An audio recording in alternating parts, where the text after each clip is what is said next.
About a week sat down with her, along with producer and performer Amy Saunders, also known as Misbehave, to discuss this period of Las Vegas entertainment and whether it could ever return. All right, so Diane, I want to start with you. The movie's production team, how did this work? They sought you out to give advice to Pamela Anderson? Well, it actually went a little bit further than that, because they had actually come to me about 6-7 months prior to the shooting, because they really wanted to try and be more authentic with the experiences that the character was going through.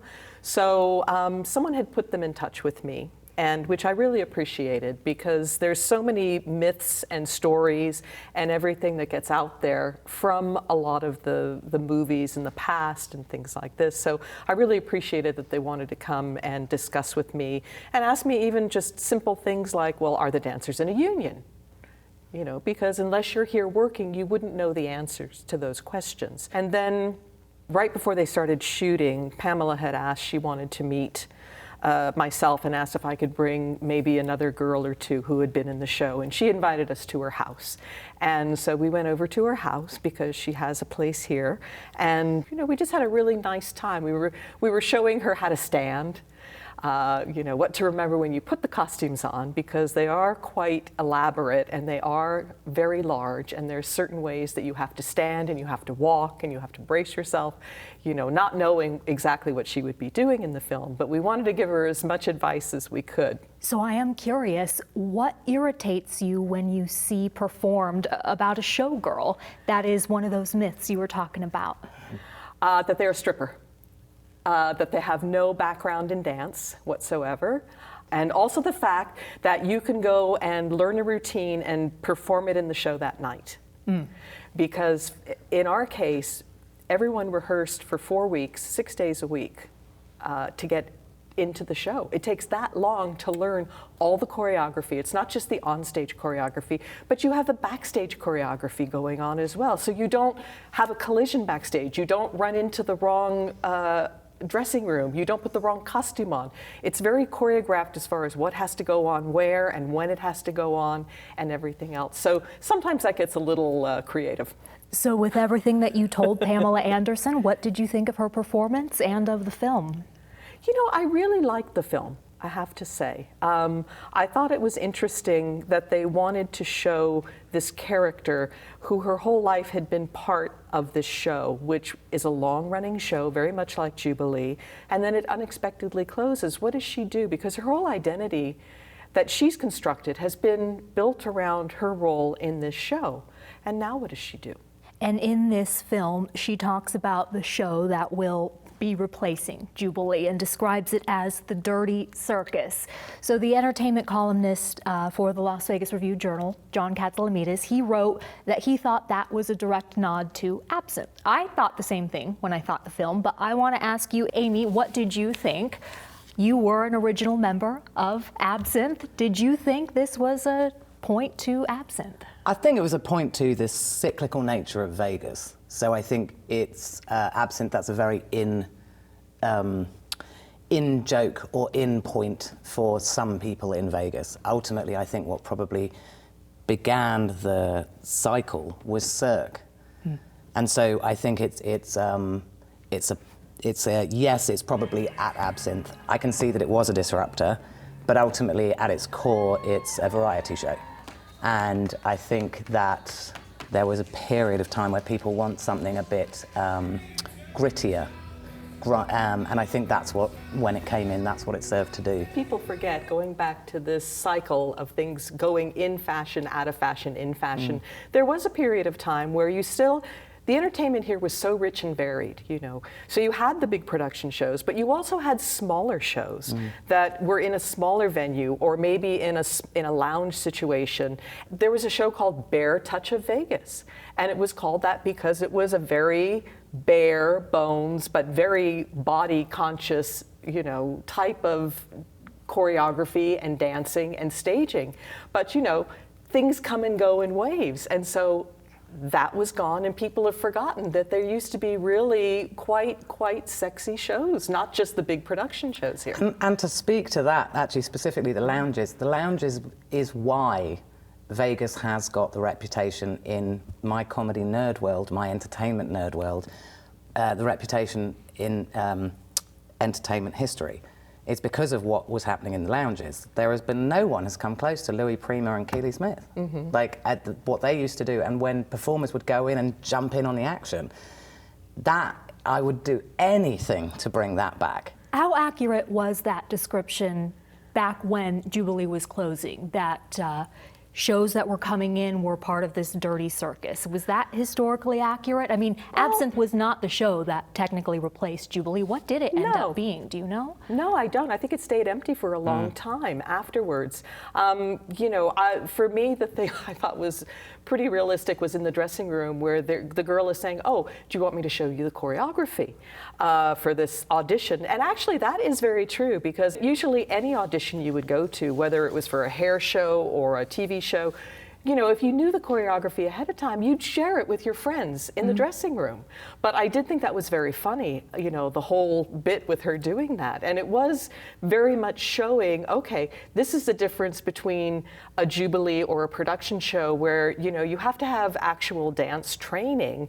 You know, the first thing we used to make them do is a series of ballet turns across the stage, doing a series of chaînés and piqué turns, you know. So that definitely showed the difference, how things had changed, going from a technical aspect of being a technical dancer to being one who, you know, bends over on a chair and grabs her bum. So that was pretty accurate. Although what I would also say, and again, what I've done for years, whether you call it vaudeville music hall, variety, I call it small businesses working together, plug and play.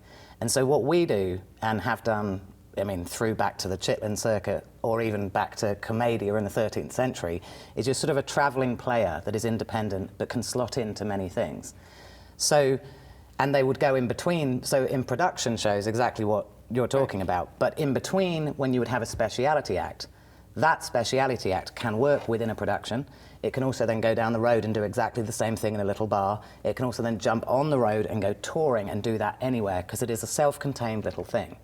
So most of my career has been working with and arranging lots of little things together.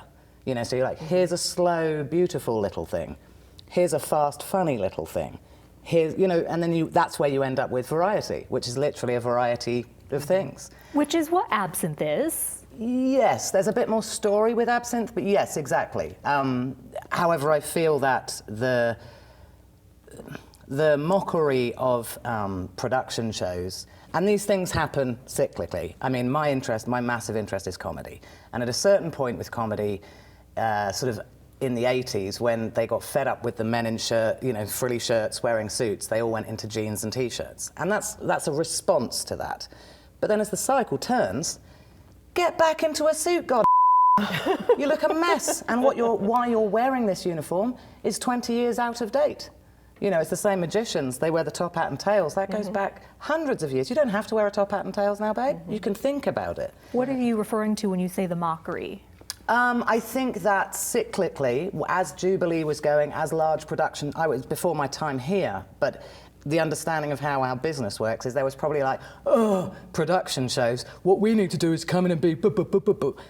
And now, those production shows have gone, and personally, I do think there is a market for it, because if you look at a Cirque show, from the volume of cast and crew and expense, that's probably the same cost as a big old production show with lots of showgirls in it. And if I could pick, I want to see the production show with the showgirls in it, please. In part because Cirque has been here 30 years, the cycle has moved around again. And the formula that you're talking about would certainly be more cost effective. And that was a reason that Jubilee ended, correct? I mean, how much did it cost to put that on? I don't know. If I was to look at the budget between a Cirque show and a Jubilee show, I'd be interested to see, because I honestly don't know. I mean, Cirque has what? I was reading, $10 million, but this was back. Well, yeah, when the show first opened, it cost $10 million. And that was 1981. That was 1981. But when any show, okay, so yes, now let's use another example. In 2023, Awakening opened and it cost $150 million. Wow. And it had less cast, less costuming, less special effects. You know. And it was critically received very well. Yes. Well, the difference is all of the big production shows, like I said, they were owned by, they were paid for, they were owned and by the casinos. So everybody who worked in those properties were hired by the casinos. So we were all employees of the casinos. We were not employees of Don Arden. We were employees of the casinos, whereas your cast. Yeah. Don Arden being the My cast and choreographer of. No, he was the impresario. He Impresario. conceived, created, directed, he did everything. It was his vision, all of these shows, and he just didn't do Jubilee. He did the Lido in Paris, he did at the Desert Inn, the Hello America series, he did the Lido at the Stardust, he did ice shows, he did nightclubs. He really was well-rounded, a typical impresario. Which off camera, both of you told me doesn't really exist in No. Las Vegas anymore. No. Okay, so you talk about the corporate change within casinos, but then there were fewer people attending these shows, the Jubilee show, and that was portrayed in the film. Why were fewer people coming? How could the casino have helped that? Everything gets dated, right? Time, right? So there was a point, I would guess, where this has been a staple. Things are moving. We need something fresh, so it's feeling dated. Now it is not like the cycle. This is one of the things I've found for me is like, why is there not a lot of Elvis impersonators in shows in Las Vegas? I want to see one. I want to see there was at one point. Exactly, and then it got quote marks dated, but nobody's checked in because that's 30 years ago. Well, We the wanna nice see them thing now. about us, though, is that we did regularly update and put in new numbers to generate more interest, to say, come back and see Jubilee again. We've changed things out. We've done this and everything else. But in order to get that word out there, you do need to have some sort of a campaign to make the show relevant again for people. And that's difficult. You know, there was a period, I think, back in the 80s where they almost closed the Rockettes in New York City. You know, maybe it was earlier than that in the 70s because it was the same situation. Here was a big production, it was attracting less and less, it was less cool to go see it, you know, but they turned it around with a huge marketing campaign, and now it's a staple, right? You go to New York City at Christmas, you see the Rockettes, and you know, it's there for a period and you do your thing.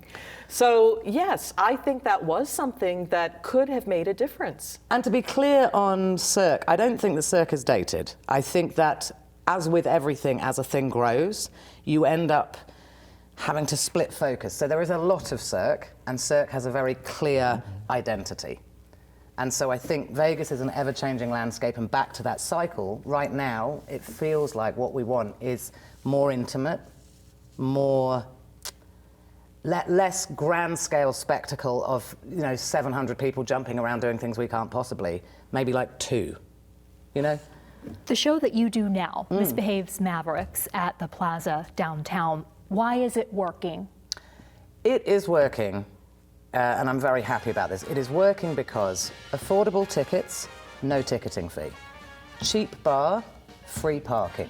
An amazing showroom. Oh, and by the way, the show's great. Wow. Because that's what I think people need right now. They don't need your agenda. They don't need to, no one's got any money at the moment. We're all strapped.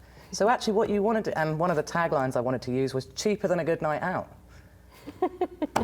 Because ultimately you need to be feeling like you've been taken care of. The focus is on you, not us. We are not here to put a show on for you. We're here to entertain you.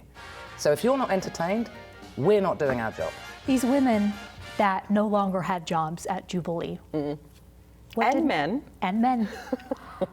What did they go on to do? Well, here's the thing, most people understand that dancing is not a lifelong career to be on stage, whether you're in a ballet company, whether you're, in a production show, wherever you're at. One is the physicality of it.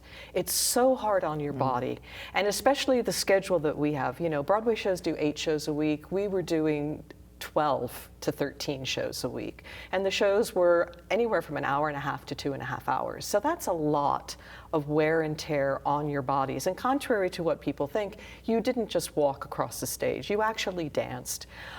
So most people are realistic enough to know that, okay, I may have a run of a couple years, I may be lucky and have 10 years, I may be even luckier and have 15 years. But in the back of their minds, usually everyone was preparing to say, okay, when I can't do this anymore, that's why I'm going to school now at UNLV. That's why I'm taking courses to do this. That's why, you know, we've had so many people have become so many other professions, from real estate to nursing to physicians to lawyers to teachers. You know, it's whatever it is that they want to go to. So you want to look at that time in the show as your little jewel of a time, I think, to say, you know what, that was so much fun to be in the show. And for most people it was. So I think in that aspect, it was, you know, her particular character wasn't necessarily the character's choice of the people in the show. Most people had some place to go. They had a plan in mind. They knew what was coming down. It served the drama of the movie. I see. Yeah. Diane Palm, Amy Saunders, thank you so much for joining Which we Nevada loved, Week. thank you. Yes, the movie is fabulous. Go see it. It's amazing. It's fantastic. And thank you for watching. We want to mention that Vegas PBS produced its own documentary about the legacy of Las Vegas showgirls. It's called The Showgirl, a Las Vegas Icon, and can be seen on our website, vegaspbs.org.